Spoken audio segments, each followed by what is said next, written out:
Hello friends, BK competition classes में आपका हार्दिक स्वागत है।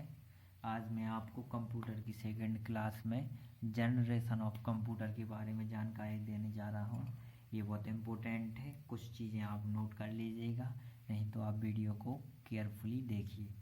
तो हम देखते हैं कि जनरेशन ऑफ कंप्यूटर की जो कंप्यूटर की जनरेशन क्या है। जैसे हमारी जनरेशन है मनुष्य की, कि पहले वो आदि मानव था, फिर धीरे धीरे वो आग की खोज हुई, आगे प्रगति की और आज वर्तमान में आगे प्रगति करता जा रहा है। ऐसी कंप्यूटर भी पहले एक डायरेक्ट नहीं बन गए, इसका एक प्रोसेस है लंबी। तो वही देखते हैं फुल्ली डिटेल में।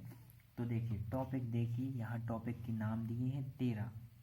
उसके बाद first, second, third, fourth, fifth. ये क्या है?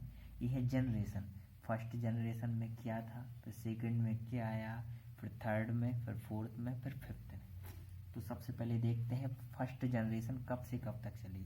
तो 1946 से लेकर 1958 तक, 1946 से 1958 तक फर्स्ट जनरेशन चली। उसके बाद सेकंड जनरेशन कब से कब तक चली? सेकंड जनरेशन 1959 से 64 तक चली। फर्स्ट 46 से 58, फिर 59 से 64 तक 5 साल चली सेकंड जनरेशन। उसके बाद 65 से 70 तक 5 साल चली थर्ड जनरेशन। फिर 71 से 94 तक एक लंबी प्रोसेस, लगभग 24-23 साल फोर्थ जनरेशन चली। और 1995 से जो अब आगे वाली प्रगति है, ये फिफ्थ जनरेशन चल रही है। तो याद क्या रखना है, 1945 के आगे 1946, ठीक है। तो 1946 से स्टार्ट हुई, तो 1946 से 58 तक।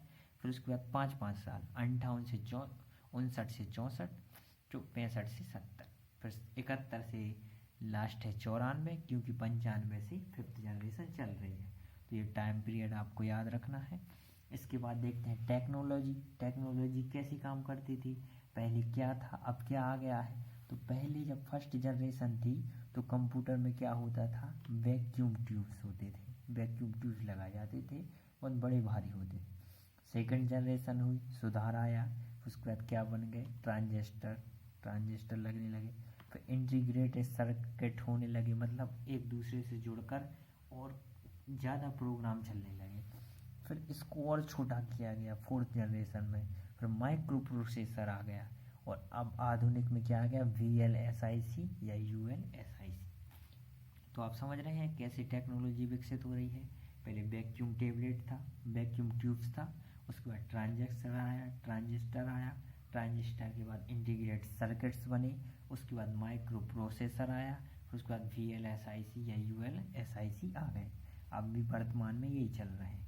अब ये हो गई क्या, टेक्नोलॉजी। नंबर 3 पर आते हैं। तो नंबर 3 क्या है, मेमोरी। तो नंबर 3 मेमोरी देखते हैं। तो पहले क्या थी, मैग्नेटिक ड्रम डला होता था। मेमोरी जो बनती थी वो मैग्नेटिक ड्रम से। फिर मैग्नेटिक ड्रम से आया मैग्नेटिक कोर पर, मैग्नेटिक कोर को और इम्प्रूव कर दिया। फिर इंक्रीज्ड मैग्नेटिक कोर आया, इंक्रीज्ड मैग्नेटिक कोर के बाद आया सेमीकंडक्टर। इसका अच्छा यूज़ हुआ, और इसके आगे अब वर्तमान में क्या आने लगे, हार्ड डिस्क। अब इसका भी यूज़ नहीं होने, हार्ड डिस्क आने लगे। तो ये क्या है, मेमोरी। कैसे चली, पहले मैग्नेटिक ड्रम, फिर मैग्नेटिक कोर, फिर इंक्रीज्ड मैग्नेटिक कोर, फिर सेमीकंडक्टर। अब ऐसी क्वेश्चन पूछ लिया जाती है कि सेमीकंडक्टर का यूज़ कौन सी जनरेशन के अंतर्गत हुआ था। तो आपको बताना पड़ेगा फोर्थ जनरेशन के अंतर्गत। अब मेमोरी के आगे आते हैं स्पीड पर। तो मिली सेकंड चलते थे पहले, ठीक है। मिली से माइक्रो में आए, माइक्रो से नैनो में, नैनो से पिको, और पिको से अब और आगे आ गए। देखो अब यहाँ आपको ये याद रखना पड़ेगा कि माइक्रो में कितने सेकंड होते हैं, नैनो में 10⁻⁻ सेकंड होते हैं। अब पिको तो 10⁻12 और मोर देन 10⁻12 पर इस प्रकार आए। तो ये है स्पीड। स्पीड के बाद आते हैं किस पर, लैंग्वेज पर। पहले मशीन, फिर assembly, high level, fourth generation, और अब क्या, आर्टिफिशियल इंटेलिजेंस का उपयोग होने लगा है, डेवलप्ड बाय। अब देखो इनके नाम अच्छे से याद रखिए। जो फर्स्ट जनरेशन है, नोट कर लीजिएगा ध्यान से। फर्स्ट जनरेशन है वो क्या है, उनकी जो डेवलप्ड किया था वो किसने किया था, JP एक्कर्ट ने। JP एक्कर्ट ने फर्स्ट जनरेशन का डेवलपमेंट किया था। सेकंड का किया था विलियम शॉकली ने। विलियम शॉकली ने सेकंड का किया था। विलियम शॉकली ने थर्ड का किया था। ये आपको याद रखने में परेशानी नहीं होगी। विलियम शॉकली सेकंड और थर्ड में थे और टेड हॉप ने किया था फोर्थ का। तो जे.पी. कर्ट, विलियम शॉकली और टेड हॉप, इन तीन को याद रखिएगा, ठीक है। साइज की बात करें तो बिल्डिंग साइज फर्स्ट की थी, लार्ज साइट। देखो बिल्डिंग जैसी एक बड़ी बनता था कंप्यूटर सबसे पहले, उसके बाद उससे छोटा हुआ लेकिन बहुत बड़ा था तो लार्ज साइट। अब लार्ज से और छोटा हुआ तो मीडियम आया, फिर स्मॉल आया, फिर क्या आया, वेरी स्मॉल। वेट देखिए पहले टनों में होता था, 1 टन समझ रहे हैं आप कितना होगा, तो टनों में होता था। फिर आया 100 kg, 100 किलोग्राम। कंप्यूटर का वजन देखिए इतना ज़्यादा। फिर थर्ड जनरेशन आई तो फिर 10 किलोग्राम का बचा, 10 से 5 किलोग्राम का, और अब 2 किलोग्राम का। वर्तमान में फिफ्थ जनरेशन, उसका वजन बहुत कम है, कहीं भी ले जा सकते। लैपटॉप बन गया अब तो। कॉस्टली, एक्सट्रीमली हाई, बहुत हाई कॉस्ट था पहले। अब बिल्डिंग जैसी साइज है तो कॉस्ट तो हाई होगा। फिर एक्सट्रीमली मतलब बहुत अधिक, उसके बाद हाई कॉस्ट आया, फिर कॉस्टली था थर्ड तक, उसके बाद कॉस्ट लो हुई, और अब कैसा होगा, अफोर्डेबल, मतलब कोई भी अफोर्ड कर सकता है, ऐसा हो गया है। अब इसके आगे आते हैं तो इसके आगे है मेंटेनेंस। अब इसमें मेंटेनेंस बहुत ज़्यादा करना पड़ता था, इसमें हाई हुआ, फिर लो, वेरी लो। अब मेंटेनेंस की ज़रूरत ही नहीं है, कंप्यूटर एक बार ले लिया ले लिया।